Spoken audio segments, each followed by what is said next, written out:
चलिए, ग्रामीण नगरीय संयोजन लेसन 2 लिख करके डैश दीजिए। एक प्रश्न हम आप लोग से पूछते हैं, बताइए आप गांव किसको कहिएगा? आप गांव किसे कहिएगा? कोई बता सकते हैं? कस्बा, एक बच्चा बोला जहाँ खेत है। नगर, वाजिब बात बताइए, गांव किसे कहा जाता है? हाँ, एक आपका वाजिब बात आया कि जहाँ आपका लोग किस में शामिल होगा? कृषि में, है ना। दूसरा हम लिख सकते हैं कि जिसका आबादी जो है वो 500 या 5000 से क्या होगा? कम होगा। बात समझ में आ रहा है? जिसका आबादी जो होगा वो लगभग 5000 से क्या होगा? कम होगा। 5000 से कम होना चाहिए, उसको हम लोग क्या बोलेंगे? गांव बोलेंगे। ठीक है यहाँ तक में। जिसका ज़्यादातर लोग किस में लगा होगा? कृषि में लगा होगा, उसको हम लोग क्या बोलेंगे? गांव बोलेंगे। बात समझ में? गांव का भी कई सारा प्रकार होता है, जैसे छोटा गांव, मध्यम गांव और एक ठो बड़ा गांव। छोटा गांव जो होता है किसको कहेंगे? तो जिस गांव का आबादी 500 से कम होगा उसको हम लोग क्या बोलेंगे? छोटा गांव। जिस गांव का आबादी 500 से ज़्यादा लेकिन 2000 से कम होगा उसको क्या बोलेंगे? मध्यम गांव। जिस गांव का आबादी 5000 से कम या उससे थोड़ा सा ज़्यादा होगा तो उसको हम लोग क्या बोलेंगे? बड़ा गांव। बात समझ में आया? तो ये था आपका गांव का डिफिनेशन। अब विशेषता हम नहीं बताएंगे क्योंकि विशेषता हम लेसन 1 में बता चुके हैं कि ग्रामीण समुदाय का क्या विशेषता होता है। हाँ, अब कस्बा किसको बोलेंगे? तो देखिए, कस्बा जो होता है वो गांव और शहर के बीच का भाग होता है। ना तो ये गांव कहलाएगा ना तो ये नगर कहलाएगा। बात समझ में आ रहा है ना? इसको हम लोग बोलते हैं कस्बा। कस्बा जो होता है वो गांव और नगर के बीच का होता है। बात समझ में आया ना? मतलब उस स्थिति में रहता है जब वो गांव से क्या बनने वाला रहता है? नगर बनने वाला रहता है। तो उसका जो बीच का जो स्थिति होता है उसी को हम लोग क्या बोलते हैं? कस्बा। बात समझ में आया? जैसे मान के चलिए ये सौरभ कुमार है, इसका उम्र है मान के चलिए 1 साल से लेकर के 24 साल तक, ये क्या कहलाएगा? करवा के बोला इसका। इसका बियाह लगा 25 में इसका शादी होगा। ठीक है, तो अब 24 साल से 25 साल के बीच में जो 1 साल बच रहा है इसमें इससे ज्यादा खुश कोई होगा क्या? है? इससे ज्यादा कोई खुश होगा क्या? नहीं। इधर है थोड़ा सा खुश, इधर एकदम पूरे परा एकदम ऊपर है खुश, लेकिन फिर जब शादी के 3-4 साल बाद इसका खुशी फिर से क्या हो जाएगा? घर पे बदल जाएगा।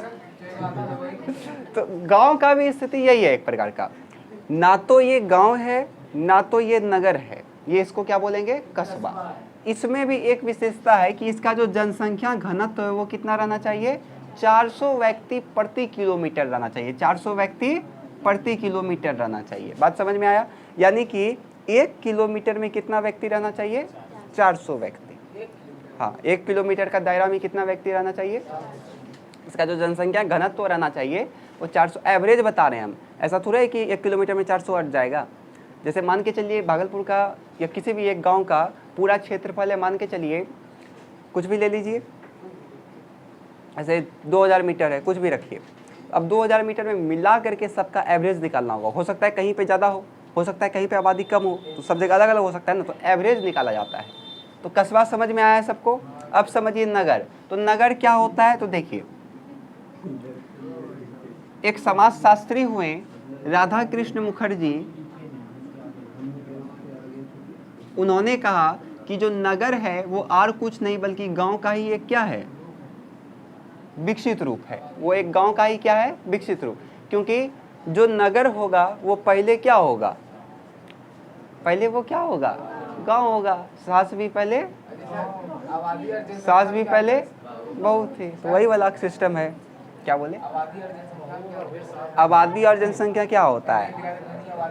घनी आबादी क्षेत्र, मतलब वहाँ पे लोग ज़्यादा है, बसा हुआ ज़्यादा लोग है।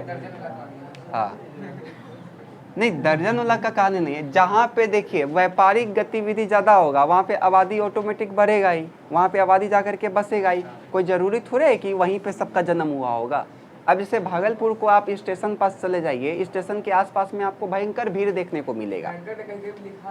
हाँ, वो सड़क के किनारे आपको बोर्ड में लिखा हुआ दिख जाता होगा कि घनी आबादी क्षेत्र, धीरे चले।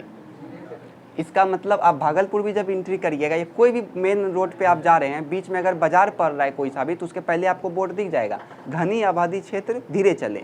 वो इसलिए कहा जाता है क्योंकि आगे आबादी ढेर है वहाँ पे, तो हो सकता है सड़क पे भी आन जान हो ज़्यादा आदमी का। जैसे अलीगंज में आप देख सकते हैं, है पट्टी से ऊपट्टी सब टप जाता है बिना गाड़ी देख ले, तो वहाँ पे गाड़ी वाला को भी दिया जाता है निर्देश कि आप आगे देख करके चलिए, घनी आबादी क्षेत्र है, धीरे धीरे चलिए। इस प्रकार से पहले बोर्ड लगा दिया जाता है, घनी आबादी क्षेत्र, धीरे चलिए। या आगे विद्यालय है, हॉर्न नहीं माने, एक हॉर्न बना करके इसे काट दिया जाता है। अस्पताल में भी होता है और विद्यालय में भी होता है।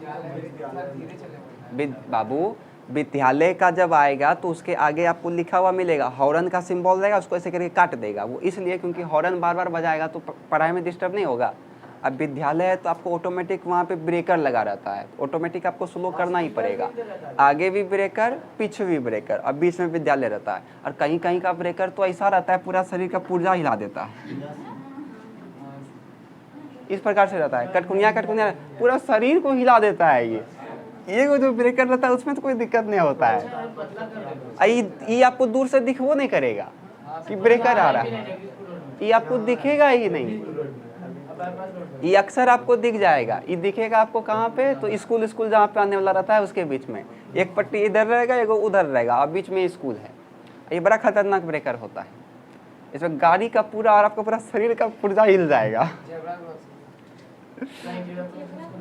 तो अच्छा ठीक समझिए, तो नगर किसको बोलेंगे? तो नगर जो होता है वो राधा कृष्ण मुखर्जी ने कहा कि गांव का ये क्या है, विकसित रूप है, जहाँ पे एकदम उच्च स्तरीय शिक्षा या उच्च स्तरीय प्रशासन या फिर व्यवस्था लिख सकते हैं, उच्च स्तरीय व्यवस्था हो, प्रशासन बहुत अच्छा है वहाँ पे, जीवन स्तर वहाँ का लोगों का काफ़ी उच्च होता है। ये सब व्यवस्था जहाँ पर रहता है उसको हम लोग क्या बोलेंगे? नगर बोलेंगे। नगर का भी कई सारा प्रकार होता है। एक होता है नॉर्मल नगर, इसका जनसंख्या कितना होगा? 50,000। एक होता है महानगर, इसका जनसंख्या कितना होगा? 10 लाख से अंदर। और एक होता है विराट नगर, इसका जनसंख्या कितना होगा? 50 लाख। बात समझ में आया? यहाँ तक में दिक्कत है किसी को? नगर भी 3 प्रकार के, नगर, महानगर और विराट नगर। नगर किसको बोलेंगे? तो जिसका जनसंख्या 50,000 से कम रहता है उसको क्या बोलेंगे? नगर। जिसका जनसंख्या 10 लाख से अंदर रहेगा उसको क्या बोलेंगे? महानगर। जिसका जनसंख्या 50 लाख से रहेगा उसको क्या बोलेंगे? हाँ, विराट नगर। बात समझ में आया? चलिए लिखिए फटाफट, गाँव में लिख करके डैश दीजिए।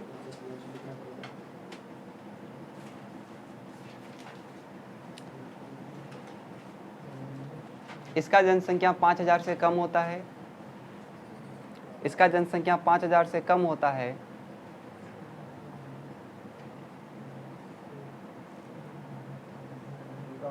हाँ, दूसरा, यहाँ के लोगों का मुख्य व्यवसाय कृषि होता है, यहाँ के लोगों का मुख्य व्यवसाय कृषि होता है।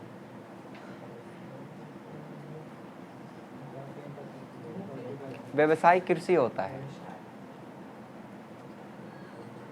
यहाँ के लोगों का मुख्य व्यवसाय कृषि होता है। हो गया?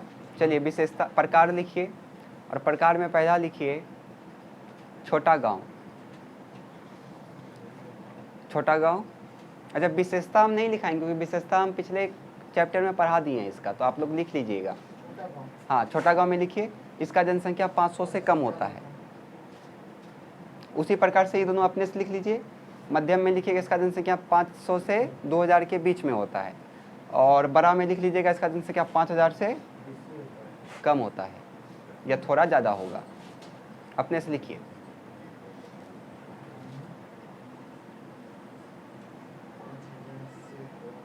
अच्छा, जो आप लोग का जिला है वो बताइए, नगर है, कस्बा है या गांव है? नगर है, कस्बा है या गांव है? मेरा गांव कस्बा है। आपका गांव कस्बा है। भागलपुर क्या है? भागलपुर नगर हुआ? नगर हुआ कि महानगर हुआ? भागलपुर का जनसंख्या कितना है? करोड़। 4 लाख 5 लाख। शायद 8 लाख है लमसम, एग्जैक्ट तो नहीं पता हमको, लगभग शायद 8 लाख है। तो 8 लाख किस में आएगा?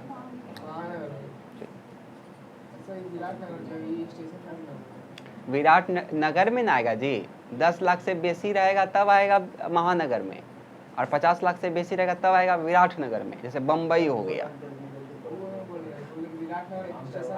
होगा यहाँ पे विराट का मतलब हो गया बड़ा। हो गया, लिखे जल्दी लिखिए। चलिए कस्बा लिख करके डैश दीजिए। 5000 से 5000 या इससे थोड़ा ज़्यादा होगा। 5000 से थोड़ा ज़्यादा होगा। हाँ, चलिए कस्बा लिख करके डैश दीजिए।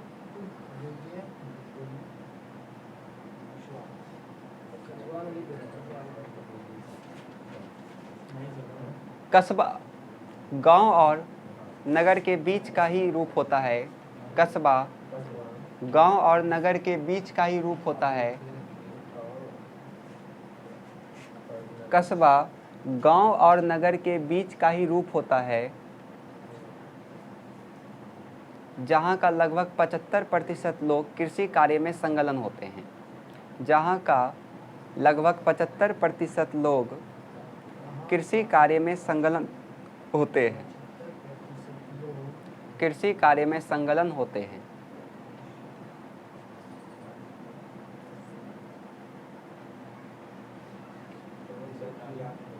संलग्न होते हैं। हो गया। इसका जनसंख्या घनत्व 400 व्यक्ति प्रति किलोमीटर हो सकता है। इसका जनसंख्या घनत्व 400 व्यक्ति प्रति किलोमीटर हो सकता है। चलिए, व्यक्ति प्रति वर्ग किलोमीटर हो सकता है। नगर लिख करके डैश दीजिए।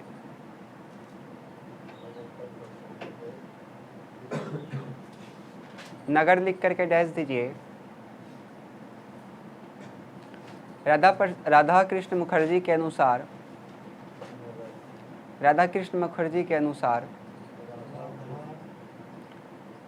कृष्ण मुखर्जी के अनुसार नगर गांव का ही विकसित रूप है।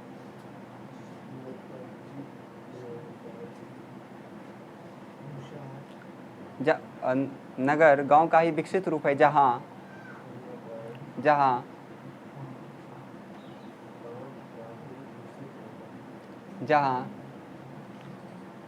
उच्च स्तरीय सुविधा,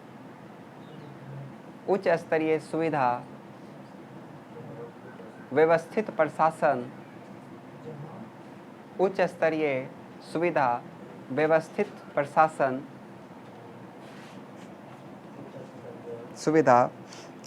प्रशासन,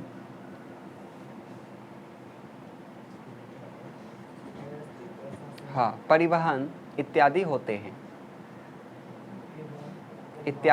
हैं जहाँ के लोग गैर कृषि कार्यों में संलग्न होते हैं। गैर कृषि कार्य में संलग्न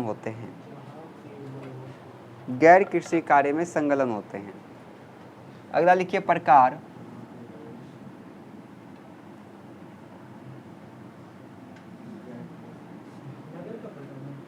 हाँ,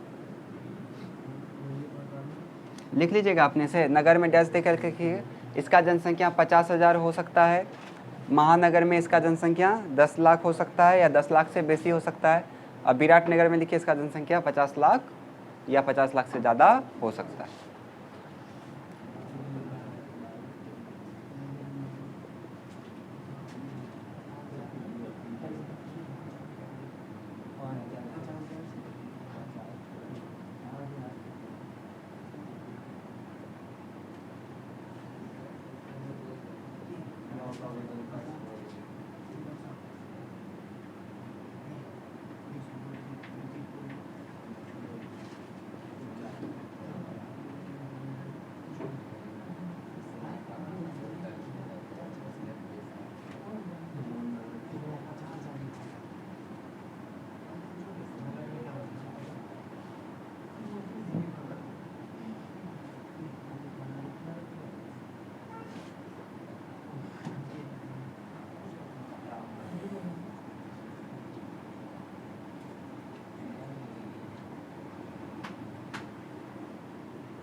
चलिए समझिए, देखिए गांव का विशेषता और शहर का विशेषता ये लोग आप लोग खुद से कर लीजिएगा। इसी में एक टॉपिक है कि गांव का क्या क्या समस्या है, तो समस्या आप लोग खुद से लिख लीजिएगा। क्या क्या लिखिएगा बताइए एक एक करके। चलिए आप एगो समस्या बताइए, कोई भी एगो गांव का समस्या बताइए। हाँ, वहाँ बिजली नहीं आता है, मतलब वहाँ पे आधारभूत संरचना का क्या है, अभाव है। बोलिए गांव का समस्या बताइए। वहाँ पानी का कमी है गांव में। बोलिए नेटवर्क। वो बच्चा गांव का। अब बताइए आपका गांव का समस्या क्या है। बिजली का समस्या। तो क्या लिखिएगा, गांव में बिजली का समस्या आमतौर पर रहता है। और बताइए आप, ये बहुत अच्छा से बता देगा क्योंकि गांव में रहता है तो बता देगा। बताइए और बताइए अपना गांव का समस्या बताइए ना आप। अरे सड़क नाला ये सबका व्यवस्था नहीं, ये सब बोलिए ना जी। सब ठीक ठाक है, लेकिन आमतौर पर ये समस्या रहता है कि नहीं। आपका घर का जो पानी रहता है वो कहाँ निकलता है, आपका घर का पानी कहाँ निकलता है, नली में। और वो नाली कहाँ जाके मिलता है, गंगा जी में, बड़का नाली में, नदी में। तो समस्या है कि नहीं, नदी में मिलना चाहिए, बड़का नाला में मिलना चाहिए। आप क्या बोल रहे थे, शहर में घर छोटा छोटा रहता है। हाँ, ये बोल सकते हैं कि नगर में अब धीरे धीरे क्या हो रहा है, गांव में जाति प्रथा ज़्यादा देखने को मिलता है, वहाँ जाति का बोलबाला ज़्यादा है। जाति का बोलबाला है कि नहीं। तो समस्या आप लोग खुद से लिख लीजिएगा, 4 को 5 को खुद से लिख लेना है। अब देखिए गांव का बदलता स्वरूप क्या क्या है। पहला इसमें लिखिएगा कि गांव में पहले जाति प्रथा क्या होता था, बहुत ज़्यादा देखने को मिलता था। अब लेकिन ये धीरे धीरे क्या हो गया है, कम हो गया है। पंचायतों में केवल उच्च जाति के लोग देखने को ही मिलता था, किंतु अब धीरे धीरे ये समस्या खत्म हो गया है। अब सब लोग पंचायत में भागीदारी बन रहा है। गांव में पहले संयुक्त परिवार होता था, लेकिन अब वो धीरे धीरे क्या में बदल जा रहा है, इकाई परिवार में बदलते जा रहा है। हाँ, इकाई परिवार मतलब आप, आपका जीवन साथी और आपका बाल बच्चा उसी के साथ रहिएगा तो उसको क्या बोलेंगे, इकाई परिवार। लेकिन आप, आपका जीवन साथी, आपका माता पिता, आपका चाचा चाची, दादा दादी, नाना नानी, नाना नानी बोलते हैं, आपका उसका बाल बच्चा, इसको हम लोग क्या बोलेंगे, संयुक्त परिवार बोलेंगे। एक छत के नीचे अगर सब रह रहा है तो उसको क्या बोलेंगे, संयुक्त परिवार। सबका चूल्हा एक जगह जल रहा है तो उसको क्या बोलेंगे, संयुक्त परिवार। बात समझ में आ रहा है। गाँव में आप अक्सर देखिएगा संयुक्त परिवार ही रहता है, लेकिन अब क्या ट्रेंड चला है, वहाँ पे भी इकाई परिवार का प्रचलन बढ़ गया है। इकाई परिवार मतलब अलग अलग ज़्यादा होने लगा है वहाँ पे। ठीक है। औद्योगिकीकरण, नगरीकरण और शहरीकरण कारण गांव में जो आत्मनिर्भरता था वो भी अब धीरे धीरे क्या होने लगा है, खत्म होने लगा है। और एगो लिख दीजिएगा कि पहले तो गांव में सामुदायिकता का भावना रहता था गांव के लोगों में, लेकिन अब किसका भावना बढ़ने लगा है, व्यक्तिवाद का भावना बढ़ने लगा है, अपने से अपने मतलब रखने लगा है गाँव में भी। अब अंतिम टॉपिक है इसका कि ग्रामीण नगरीय संयोजन क्या होता है।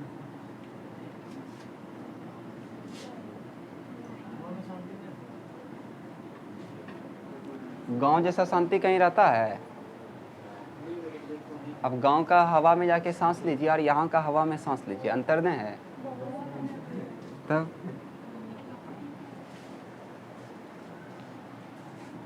देखिए ग्रामीण नगरीय संयोजन क्या है, तो ग्रामीण मतलब गांव और नगर का मिश्रण को ही हम लोग क्या बोलते हैं, ग्रामीण नगरीय संयोजन बोलते हैं। जैसे गांव में अगर किसी का परिवार है और उसके परिवार से अगर कोई शहर में चला गया है काम करने के लिए कहाँ चला गया है, नगर में, लेकिन वो कभी कभी अपना गांव में भी आते रहता है, गांव का घर में भी आते रहता है, तो इसी को हम लोग क्या बोलते हैं, ग्रामीण नगरीय संयोजन बोलते हैं। और इसके साथ साथ आपको पता है कई सारा जो उद्योग सब रहता है, कल कारखाना रहता है, उसको शहर में स्थापित करने का परमिशन नहीं मिलता है, तो वो जाकर के कहाँ अपना स्थापित कर लेता है, गांव में जाकर के स्थापित कर लेता है। आप अक्सर देखिएगा ज़्यादातर कारखाना सबको आप गांव में देखिएगा, कभी गौर करिएगा, एकदम खेतवा में जाकर के एक ठो कारखाना आपको दिखेगा, ताकि उससे होता क्या है कि पॉल्यूशन जो फैलेगा तो गांव में छिड़ेगा, तो गांव में पेड़ पौधा ज़्यादा रहता है तो उसको एब्जॉर्ब कर सकता है।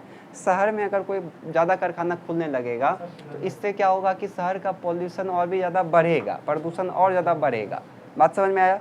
तो इसी को हम लोग क्या बोलते हैं, ग्रामीण नगरीय संयोजन बोलते हैं। क्या लिखिएगा इसमें, गांव में कोई व्यक्ति अगर काम करता है और वो शहर में चला, गांव में अगर किसी व्यक्ति का घर है, गांव में अगर किसी व्यक्ति का घर है और वो शहर में काम करने के लिए चला गया है, लेकिन वो कभी कभी अपना गांव में आता रहता है, तो इसी को हम लोग क्या बोलते हैं, ग्रामीण नगरीय संयोजन बोलते हैं। समझ में आया। या फिर आप लिख सकते हैं कि जो कल कारखाना है वो पॉल्यूशन यानी कि उद्योग से बचने के लिए, प्रदूषण से बचने के लिए अपना उद्योग कहाँ लगाता है, गांव में लगाता है, इसलिए इसको क्या कहेंगे, ग्रामीण नगरीय संयोजन कहेंगे। आया समझ में। ये चैप्टर आपका खत्म हो गया। लिखिए इधर पहला लिखिए, गांव में, पहला लिखिए, गांव में पहले उच्च जाति के लोगों का बोलबाला था। गांव में पहले पंचायतों में, ऐसे लिखिए, गांव में पहले पंचायतों में उच्च जाति का बोलबाला था, पहले उच्च जाति का बोलबाला था, किंतु समय के साथ ये बदलती गई, समय के साथ ये बदलती गई।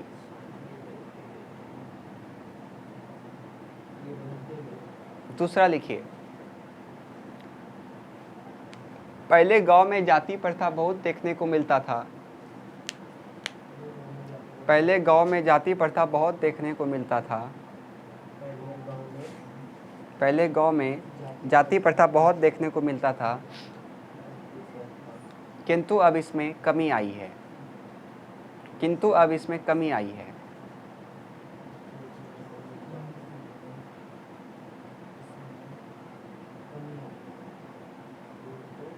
अब इसमें कमी आई है। अगला लिखिए, संयुक्त परिवार एकाही परिवार में, संयुक्त परिवार एकाही परिवार में बदलता जा रहा है। हाँ, संयुक्त परिवार एकाही परिवार में बदलता जा रहा है। अगला लिखिए, औद्योगिकीकरण, नगरीकरण,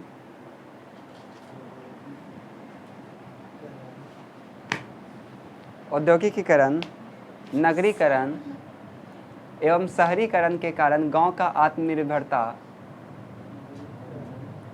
गांव का आत्मनिर्भरता, क्या, गांव का आत्मनिर्भरता कम होते जा रहा है, गांव का आत्मनिर्भरता कम होते जा रहा है।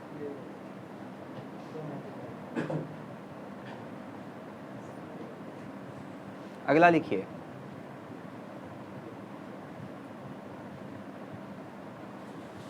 गांव में भी व्यक्तिवाद का बोलबाला, गांव में भी व्यक्तिवाद का बोलबाला देखने को मिल रहा है।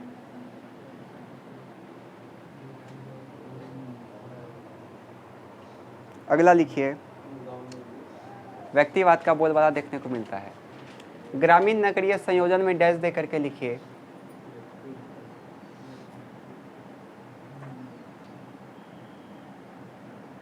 गांव में बसे लोग, डैश दे करके इसमें लिखिए, गांव में बसे लोग, गांव में बसे लोग, हाँ, नगरों में काम के उद्देश्य से जाते हैं, नगरों में काम के उद्देश्य से जाते हैं,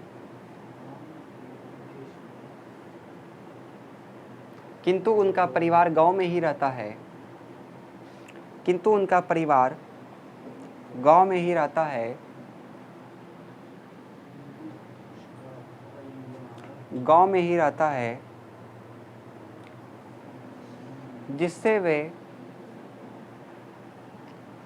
वे कभी कभी